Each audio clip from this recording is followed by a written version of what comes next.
Olá, está no ar o Câmara Notícias. A Alexia tem 1 ano e 11 meses e nasceu lutando pela vida. Fomos até lá e acompanhamos o drama que você vê agora. A Alexia nasceu prematura, aos 7 meses de gestação, e hoje, com 1 ano e 11 meses, enfrenta vários problemas de saúde, como cardiopatia, refluxo, intolerância à lactose e hepatia. Ela precisa de alimentação especial e cuidados médicos. A mãe da Alexia, Daiane de Paula, conta o drama que a família vive e pede ajuda financeira para que a menina tenha uma melhor qualidade de vida. Ela foi uma bebê prematura, de 7 meses, teve 26 dias na CTI, fez todos os exames lá, deu tudo certo, só que no decorrer do tempo eu vi que não estava tudo bem. Insisti com os médicos até que ela fez os exames. Uns deram bons, insisti de novo, aí até que ele pediu uma ecocardio e ela fez uma ecocardio no cardiovascular, que foi que acusou o primeiro problema dela, cardiológico. Aí de então ele transferiu ela para o Instituto do Coração em Porto Alegre, onde ela está sendo tratada. Agora, Daiane busca ajuda para, pelo menos, dar melhores condições de vida para a filha. Com o marido desempregado, a renda da família, um salário mínimo, vem exclusivamente da pensão recebida pelo irmão mais velho de Alexia, que é esquizofrênico. Olha, hoje, sinceramente, assim, vamos dizer, é financeira, por causa que, assim, ó, tem consultas delas atrasadas, tem exames que ela não fez ainda. O oxigênio mesmo, que ela é portadora do oxigênio, né, que ela faz uma nebulização com oxigênio, né. A gente conseguiu alugar a garrafa, né? Consegui agora uma garrafa, agora eu só tenho que fazer a troca para poder repor a carga, né? Aí vai sair um pouquinho menos. Para arrecadar recursos, está sendo organizado um bingo dia 17 de julho no Clube de Mães Mãe Reci, na João Teles. Além disso, quem decidir ajudar financeiramente a menina pode fazer depósito de qualquer quantia. A mãe de Alexia pede ajuda para, ao menos, reduzir o avanço da doença da filha. Mas agora a situação dela, ela caminhava por tudo. Corria por tudo. E agora tu vai lá pro inocente que ele não pode mais fazer. Por causa que ela sente a vontade ainda de caminhar. Ela se levanta e sai caminhando e não consegue, ela cai. Pode ver que a cabeça dela tem uns machucados, coisa, ela tentar e coisa, e a gente não pode nem firmar as pernas dela mais. O médico pediu ontem para ela não fazer nenhum esforço. Eu perguntei para ele se ela ia fazer fisioterapia para poder melhorar. Ele disse que não tem condições, porque só vai adiantar mais o processo. E é bem difícil. Quem puder ajudar. Após a gravação da entrevista, Alexia teve uma paralisia dos membros inferiores e superiores e está internada na Santa Casa de Caridade de Bagé, aguardando transferência para Porto Alegre. Começa no dia 4 de julho o 3º simpósio da produção de soja na região da Campanha. Confira mais informações na reportagem completa. Nos dias 4, 5 e 6 de julho, acontece o 3º simpósio da produção de soja na região da Campanha. A abertura será na segunda-feira, às 6h30 da noite. O evento será realizado no Pavilhão de Remates Silvio da Silva Tavares, no Parque de Exposições Visconde de Ribeiro Magalhães, da Associação Rural de Bagé. O foco do simpósio é a produtividade.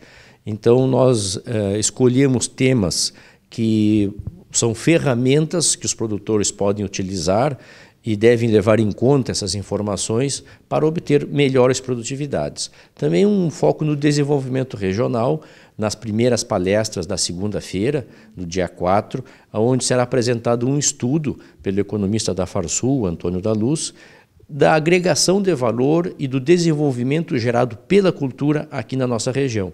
E, na sequência, uma palestra com o proprietário da empresa Stara Implementos Agrícolas, que é a maior empresa de implementos agrícolas do Brasil, que é um gaúcho, e vem falar sobre empreendedorismo no país. A programação contará com oficinas, painel de debates e palestras realizadas por técnicos e pesquisadores da área. Os produtores participando do simpósio, além de terem informações importantes para utilizarem nas suas propriedades, também tem uma troca de experiência, conhecem tecnologias que são expostas aqui, porque nós temos um pavilhão comercial com estandes de diferentes empresas que apresentam as suas soluções, as suas tecnologias. Então é uma oportunidade também de ver essas tecnologias e também de fechar algum negócio, porque as empresas vêm, trazem os seus pacotes de insumos e as suas condições de negócio, e muitos negócios são fechados nesta semana, porque é justamente o início da comercialização da semente, do adubo, de alguns insumos para a próxima lavoura. Aproveitamos a oportunidade para convidar a todos, não só produtores rurais, mas empresários, comerciantes, pessoas que de alguma forma são ligadas ao setor ou que tenham algum interesse no setor agropecuário, que venham para a Associação Sindicato Rural nos dias 4, 5 e 6 para prestigiar o 3º Simpósio Produção de Soja na região da Campanha. A TV Câmara conversou com a presidente do Núcleo Bagense de Proteção aos Animais sobre a atual situação da ONG. Essa situação que a gente se depara diariamente. São animais que são abandonados, por exemplo, esse cachorrinho foi resgatado agora de manhã, lá na barragem, abandonado, um animal velhinho, cego, e tinha sido atropelado. Então são animais assim, ó, que a gente resgata. E aí a gente se depara todo dia. São animais que ficam velhos, que as pessoas abandonam, são animais que ficaram com alguma deficiência, são animais que a pessoa se muda, joga o animal na rua. Então isso aqui é a nossa rotina, entendeu? É o dia a dia isso aqui. O Núcleo Bagiense de Proteção aos Animais está com dificuldades para manter os serviços, realizando mais de 400 castrações, totalizando mais de 700 procedimentos veterinários mensais. O NBPA não está conseguindo realizar atendimentos básicos, como recolhimento de animais de rua, fiscalização de maus-tratos e assistência a pessoas de baixa renda. De acordo com a presidente do núcleo, Patrícia Corradini, faltam motoristas para atender a demanda. Muitas das pessoas ligam para cá, pedem atendimento, não tem como trazer o seu animal até aqui. E aí o que acontece? A gente acaba tendo que pedir para a pessoa ou passando atendimento para outro dia. Se a pessoa não tem como trazer, vai ficando difícil, esse animal acaba até muitas vezes sem um atendimento. Então, o nosso atual problema, a nossa batalha agora é para conseguir um motorista, porque nós estamos somente com um. Então, na verdade, assim, ó, nós precisamos de 2 motoristas, por quê? De manhã tem a fiscalização dos maus-tratos, que atualmente está sendo feita através de um agente da saúde, juntamente com a Luana, que está dirigindo, que é coordenadora da vigilância, e fica um motorista para fazer o recolhimento das emergências. Mas aí na parte da tarde, nós precisamos de um motorista para sair para fazer os recolhimentos de emergência e outro que leve o veterinário nos locais. Sem contar que muitas vezes, apesar da gente estar com 2 motoristas, a gente ainda tem que pagar pet shop para buscar ou usar o nosso carro particular para fazer as buscas. Porque tu imagina que por tarde, assim, ó, são em torno de 15 a 20 animais que são atendidos em buscas, animais de emergência. Então, se tu não tiver essa logística, tu não consegue dar o atendimento. Patrícia relata que, apesar de não haver privilégio nos atendimentos, a falta de motorista obriga o núcleo a dar preferência ao socorro de animais de rua e da população de baixa renda. Eu queria que a população entendesse e cobrasse dos órgãos que deve ser cobrado, de que eu não tenho motorista, só tenho um, e a gente está tentando dar preferência para aqueles que não têm como trazer, pessoas muito pobres, animais de rua, e aquela situação em que não tenho, por exemplo, atendimento de um cavalo. Eu não tenho como trazer um cavalo até aqui para fazer o atendimento, então eu tenho que deslocar o veterinário até o bairro para fazer o atendimento. Pessoas muito pobres, que muitas vezes não têm condição nem de pagar um telemoto para trazer o animal até aqui. Então, a gente acaba tendo que ir até o local. Então, isso não é questão de privilégios, é questão de organização do trabalho, até para que a gente consiga, pelo menos, remediar a situação. Apesar dos constantes problemas enfrentados, como falta de material, pessoal e medicamentos, Patrícia destaca a importância do trabalho do núcleo em Bagé. É bem significante, é notório para quem mora em Bagé. Eu estou há 12 anos em Bagé. O número de animais na rua, assim, ó, a diferença, a diminuição e, por outro lado, a maneira como eles são tratados. Antigamente, era comum tu encontrar matilhas de cães no centro, atrás de cadelas no cio. Hoje, tu já não vê mais essa situação. animais muito doentes no centro, era comum tu ver animal cernoso, animal muito magro. Isso também já não é mais uma rotina.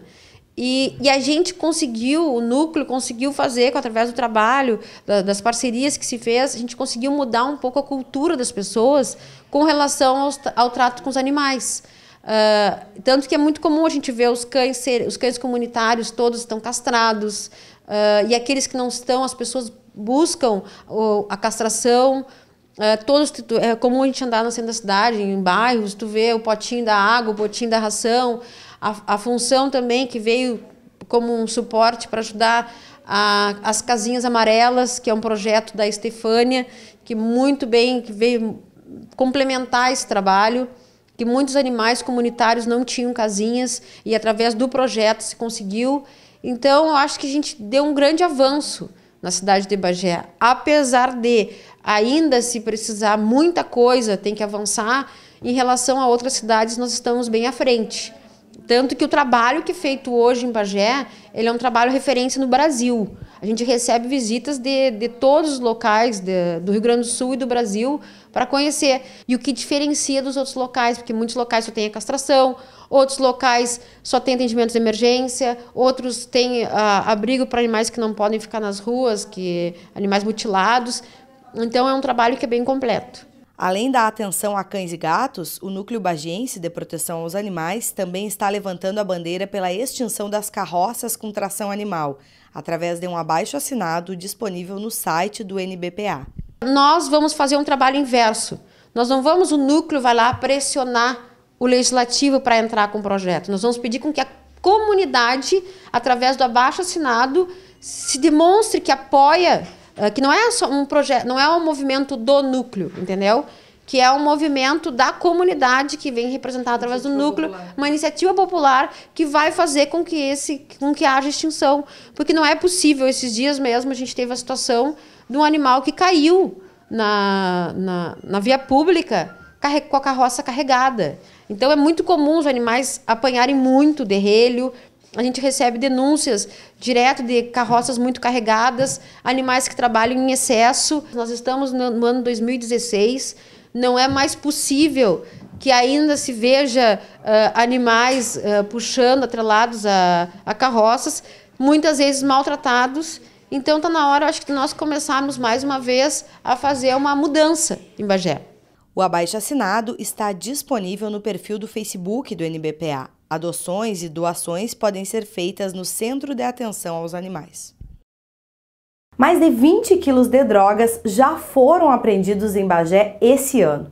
Uma investigação que foi concluída nessa semana apontou que uma das maiores facções do estado tinha sede aqui na cidade.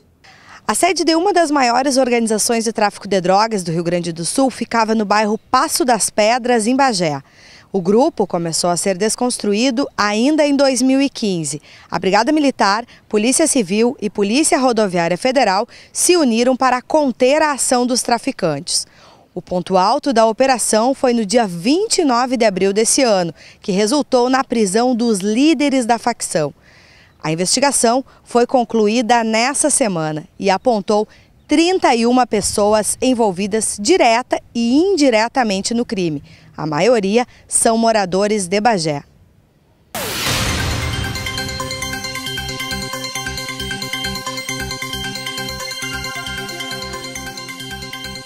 Delegado, desde quando esse grupo atuava em Bagé? Bom, a nossa investigação ela durou aproximadamente uns 8 meses, mas antes disso a gente já tinha algumas informações. O principal alvo ele havia sido preso em 2004 e desde 2004 em diante a gente tinha informações que ele continuava no tráfico de drogas. Mas a investigação mesmo sobre essa organização criminosa ela começou uns 8 meses atrás. E o que chamou a atenção de vocês nessa investigação? O principal, assim, algumas coisas que destacaram essa organização em relação a outras investigações que a gente já tinha feito era o poder de articulação dela. Eles tinham ligações bem firmes, bem estruturadas, que nos possibilitou indiciá-los eles pela estrutura da organização criminosa, aquela distribuição de tarefas, como se fosse uma empresa mesmo, cada um responsável por uma parte da organização. A partir dela também a gente descobriu práticas de torturas que eles faziam contra pessoas que deviam ou pessoas que também traficavam ali no bairro onde eles atuavam. Então isso chamou a atenção porque não era muito comum a gente ver em outras organizações aqui da nossa cidade esse tipo de atuação. E o volume de droga que eles movimentavam era realmente, assim, para o nosso padrão, era bastante elevado. De acordo com o delegado, esse grupo funcionava como um banco de drogas na cidade. Outros traficantes menores recorriam à facção quando faltava o produto. Os indiciados trabalhavam com grande quantidade de entorpecentes. Algumas vezes contrataram batedores para realizar a segurança do transporte da droga até Bagé. Um dos envolvidos foi preso enquanto falsificava uma placa de veículo exclusivamente para trazer maconha, cocaína e crack à Rainha da Fronteira. O grupo também é apontado como responsável por 23% do crack apreendido no Rio Grande do Sul, no primeiro trimestre de 2016. Nesse ano de crack, entre Polícia Civil e Brigada Militar, até destaco esse trabalho que é feito entre a Polícia Civil e a Brigada Militar, essas operações conjuntas e essa sintonia que a gente tem no trabalho, a gente tem aproximadamente 17 quilos de crack. Para você ter uma ideia, isso faz 170 mil pedras de crack. A gente tirou das ruas uma quantidade de droga absurda, assim, é muita droga mesmo. De maconha a gente já tem quase 50 quilos apreendido, são apreensões bem volumosas. E para se ter uma ideia, essa organização, no primeiro trimestre do ano, ela foi responsável por 30% de toda a droga apreendida no estado. Então era volume de droga bem expressivo mesmo que eles movimentavam. Quem era o público-alvo desse grupo? Nós tínhamos o crack, geralmente população de baixa renda, jovens e pessoas da periferia, mas nós tínhamos uma parte dessa organização que era responsável por colocar essa droga no ambiente universitário, em empresários, em pessoas de maior poder aquisitivo. Nós tínhamos dois indivíduos que foram presos que tinham essas ligações, um por ser estudante universitário e por serem empresários, eles tinham uma boa colocação assim nesse público, digamos, de uma faixa social com mais recursos, então eles colocavam cocaína nessa... Era bem difundido assim o público, mas cada um responsável por colocar em determinado ponto da sociedade. E os cabeças do grupo, assim, a gente pode dizer, eles tinham um estilo de vida, um padrão alto, né? Levavam um padrão elevado de vida.